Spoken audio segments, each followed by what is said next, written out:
প্রিয় ভাই আমার, মনে করো, নিজেকে চালাক মনে করো না। কোনো নাফরমান চালাক হয় না। আল্লাহর কসম, আল্লাহর কসম বললাম, কোনো বেঈমান চালাক হয় না। সমস্ত পাপী মূর্খ হয়, সমস্ত জালেম মূর্খ হয়, নাফরমান বুদ্ধিমান হয় না। রাসূলুল্লাহ সাল্লাল্লাহু আলাইহি ওয়াসাল্লাম বলেন, বুদ্ধিমান কে? নবীজিকে জিজ্ঞেস করছে, মান আকিয়াসুন নাস ওয়া আহজামুন নাস। হে নবী, বুদ্ধিমান কে, বিচক্ষণ কে? নবী সাল্লাল্লাহু আলাইহি সাল্লাম বলেন, আকসারুহুম যিকরান লিল মাউত, বেশি বেশি যে মৃত্যুকে স্মরণ করে। ওয়া আকসারুহুম ইস্তিদাদান লিল মাউত, যে বেশি বেশি মৃত্যুর জন্য প্রস্তুতি গ্রহণ করে, সে বুদ্ধিমান। আরেক হাদিসে নবী বলছেন, আল কাইয়িসু মান দানা নাফসাহু ওয়া আমিলা লিমা বাদাল মাউত। বুদ্ধিমান সে যে নিজের হিসাব রাখে এবং মৃত্যু পরবর্তীর জন্য আমল করে। রাসূলুল্লাহ সাল্লাল্লাহু আলাইহি ওয়াসাল্লাম বলছেন, কোরআন শরীফে আল্লাহ তাআলা বলছে, যারা ইলমের কদর বোঝে, ইন্নামা ইয়াতাযাক্কারু উলুল আলবাব, তারা বুদ্ধিমান। যারা তিনটা কাজ করে নিয়মিত, আল্লাহ বলে তারা বুদ্ধিমান। এক, যারা দাঁড়িয়ে বসে শুয়ে হর হালাতে আল্লাহ তাআলার জিকির করে, যারা আল্লাহ তাআলার কুদরত নিয়ে ফিকির করে আর বেশি বেশি আল্লাহর কাছে দোয়া করে, তারা বুদ্ধিমান, তারা বিবেকবান, তারা বিচক্ষণ। যার জবানে মাওলার জিকির, যার দিলে আল্লাহ তাআলার কুদরতের ফিকির, যে হাত তুলে রবের কাছে নিজের সব জরুরত আল্লাহর কাছে চায়। নবীজি বলেন, উম্মত, স্যান্ডেলের ফিতাও যদি ছিঁড়ে যায়, স্যান্ডেলের ফিতা, সেটাও আগে আল্লাহকে বলো।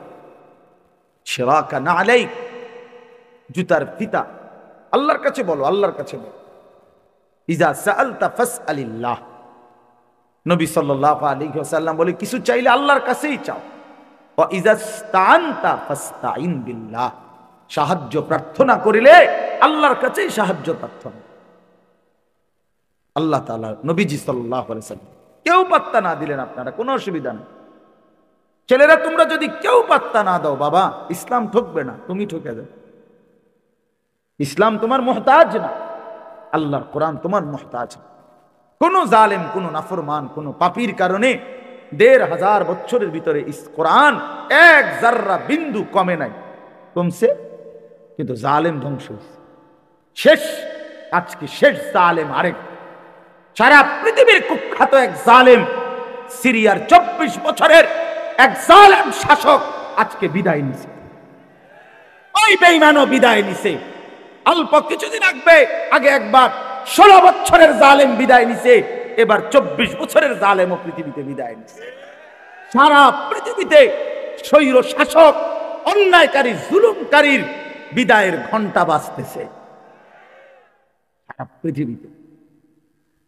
সিরিয়ার প্রেসিডেন্ট বাশার আল আসাদ, ওই জালেম, ওই গাদ্দার ২৪ বছর একটানা অন্যায়ভাবে ক্ষমতা কুক্ষিগত করে রাখছে। মাত্র ১১ দিনে তার মসনদ তছনছ হয়ে গেছে। এখন পর্যন্ত বিমান দিয়ে যে ভাগছে, কই ভাগছে এটাই কইতে পারতেছে না, কেউ খুঁজেই পাচ্ছে না। এজন্য বন্ধু আমার, একক হোক আর সমষ্টিগত হোক, কোন জালেম টিকে না। প্রিয় ভাই শুনো, বাবারাও শুনেন, অন্যায়কারী টিকে না, আজ কিংবা কাল। আমি অনেক দিন বলছি কথা, প্রত্যেক জালেমের পতন, প্রত্যেক নাফরমানের পতন একই সময়ে না। কথা বোঝেন নাই? এটা এমন না যে প্রতি জালেম ৩০ বছরের ভিতরে শেষ হয়ে যাবে, এমন না। কারো পতন ৯৫০ বছর পরে হইতে পারে, কারো পতন ৩০০ বছর পরেও হইতে পারে, কারো পতন ১০০ বছর পরেও হইতে পারে, কারো পতন ২৪ বছর পরেও হইতে পারে, কারো পতন ১৯০ বছর পরে। ব্রিটিশ এই ভারতীয় উপমহাদেশে ১৯০ বছর অন্যায়ভাবে শাসন করছে। ১৯০ বছর পরে এই ব্রিটিশের লাল বাহিনী, ওরা সব এই উপমহাদেশ ছেড়ে ১৯৪৭ সালে আমাদের উপমহাদেশ আমাদেরকে দিয়ে ভাগছে। কাজেই প্রত্যেক জালেমের পতন নিশ্চিত, প্রতি হারামখোরের পতন নিশ্চিত। আমি নিজে কিতাবে পড়ছি বাবা, সুদখোর পৃথিবীতে দীর্ঘ সময়ের জন্য টিকে থাকে না। আমি নিজে দেখছি, আমার একজনে দেখাইছে কুমিল্লা জেলার এক জায়গায়, আমি নাম বলবো না ইচ্ছা করে, বলছে হুজুর এরা ছিল এই উপজেলার সবচেয়ে বড় সুদখোর, তাদের বাড়ির ভিটাটাও আজকে নাই, ওইখানে কুকুর ঘুমায়। আল্লাহর কসম এই দুই চোখে দেখছি আমি, কুকুর ঘুমায়, কুত্তা ঘুমায়। কতগুলো মেহগনি গাছ পড়ে আছে আর একটা বসত ভিটার চিহ্ন নেই। ছেলেরা নিজের না খুব চালাক মনে করো না বাবা, একখান মোবাইল চালাও আর নারী দেখো, নাচ দেখো, ছবি দেখো, বন্ধুদের আড্ডায় মনে করতেছ খুব একটা ফুট। না ভাইয়া, এটা শেষ কথা না, আমি অনুরোধ করলাম, আমার কথা হাসি দিয়া উড়াই দিও না। আমি এক ব্যথার ফেরিওয়ালা, যে শুধু ওয়াজের জন্য নামি নাই, কলিজা ভরা এক বেদনা নিয়ে নামছি। বলি যে আমাদের এই ছেলেগুলো বদলাবে। আমাদের কি পরিমাণ ছেলে নামাজ পড়ে না বলেন, কি পরিমাণ ছেলে। একটা দিন একটি মহল্লার, একটা উপজেলার, একটা ইউনিয়নের, একটা গ্রামের যদি 10টা মসজিদ হয়, ফজরের নামাজে একটা দিন হিসাব নিয়েন, 10টা মসজিদে আপনি 10 জন করে 100 জন যুবকও পাবেন না। আহা মুসলমান, এভাবে হেরে গেলাম কেন? এভাবে হেরে গেলাম কেন বাপ? ছেলেরা বলো ভাইয়া, এভাবে মালিককে ভুলে গেলা কেন? বলো আমার ভাই, তুমি আমার ভাই। অনেকে তো আমার সন্তানের বয়সী হবা, আমার সন্তানের বয়সও 16, 15 শেষ। তাইলে ভাই আমার, বন্ধু আমার, আমরা এমন হয়ে গেলাম কেন? মহল্লাকে মহল্লা, ঘরকে ঘর আমাদের মুসলমানের ঘর, ফজরের নামাজে আমাদের মুসল্লি কোথায়? হাহা, বাবার চোখেও পানি নাই, মায়ের চোখেও পানি নাই। আপন মা বাবা জীবিত, অথচ সন্তান নামাজ পড়ে না। মা বাবার কোনো আফসোস বলতে নেই, এক ফোঁটা চোখের পানিও ফেলে না। আহা, আমার ছেলের কি হবে, আমার সন্তানের কি হবে? ফিকির একটাই, শুধু টাকা, রোজগার। হয় বিদেশ গিয়া রোজগার করো, নয়তো দেশে থাকি, অথচ নামাজ পড়ে না। আপনারা সহজ হিসাব করেন, আপনাদের হিসাব মিলান। 5টা 40-এ ফজরের জামাত,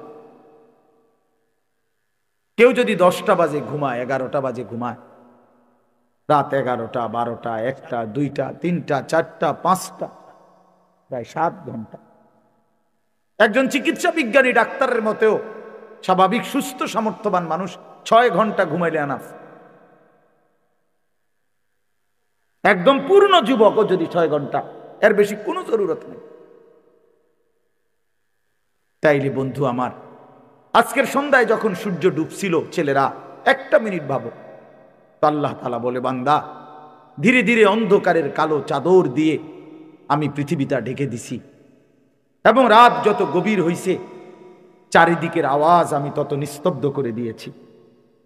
আর সিএনজি চলে না, অটো চলে না, দোকানের শাটার, দোকানের হই হুল্লোড় সব বন্ধ, সব বন্ধ। এমনকি আমার কুকুর বিড়ালগুলো পর্যন্ত, আমার জন্তুগুলো পর্যন্ত আমি ঘুম পাড়ায় দিছি। এক এক জায়গায় পড়ে রয়েছে, সব জায়গা নিস্তব্ধ করে দিলাম, অন্ধকার দিয়ে ঢেকে দিলাম, তুমি বান্দা ঘুমাইবা বলে। আমি যেন ডাক দিয়ে বলছি, আমার সৃষ্টির সব জীবজন্তু তোরা চুপ থাকো, আমার বান্দা এখন ঘুমাবে। আমি যেন ফেরেশতাকে বলছি, ফেরেশতা সারাদিনের এই সাদা আকাশকে কালো চাদর দিয়ে ঢেকে দাও, আমার বান্দা ঘুমাবে। যে মালিক 7 ঘন্টা এইভাবে সুন্দর পরিবেশ করে দিয়ে আমারে তোমারে ঘুম পাড়ায় রাখলেন, 7 ঘন্টা পরে আল্লাহ বললেন, বান্দা মাত্র 4টা রাকাত নামাজের জন্য আমি তোমার কাছে 10টা মিনিট সময় চাই। কি পরিমাণ নাফরমান,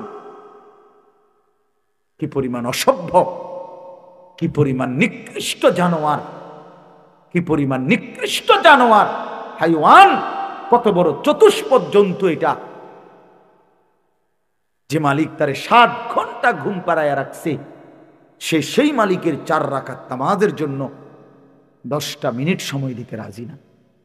আপনি ভেবে দেখেন, একটা ছেলে ভাবো ভাই, একটা ছেলে, তুমি বদলাও, তুমি কারো দিকে তাকাইও না, তুমি একলা ভাবো, একজন ছেলে, তোমারে বললাম বাবা, তুমি বলো এত বড় জুলুম আল্লাহর সাথে কেমনে করল। আমার সেদিন গত সপ্তাহের আগের সপ্তাহ আমার এই কোমরের এই পাশের যে হাড্ডিটা, এইটা খুব ব্যথা করছে 2 দিন। বিশ্বাস করেন, এইটুকু হাড্ডির একটু ব্যথা করছে। আমি 2টা রাত 2টা সকাল ঘুমাইতেই পারিনি, ছটফট করছি, ছটফট, ব্যথায় আমার ছটফট করছি। এমন যদি 2 বছর হইতো, এমন যদি 20 বছর হইতো, তো আমি কেমনে ঘুমাইতাম, আমি কেমনে বাঁচতাম? তো যে মালিক আমাকে প্রতিনিয়ত সুস্থ রাখলো, যে মালিক এমন সুন্দর জীবন যৌবন দিল ভাইয়া, 16 বছর 18 20 বছরের শরীরে তোমার এখন কোনো রোগ নাই, তুমি সুস্থ, তোমার শরীরে যথেষ্ট শক্তি আছে, তোমার চোখ নাক কান হাত পাও সব কিছু ভালো, তুমি কেন নামাজ পড়ো না ভাইয়া? বলো ছেলেরা, বলো বাবা, এভাবে নিজেরে নষ্ট করে দিলা কেন? এভাবে নিজেরে বরবাদ করে দিলা কেন?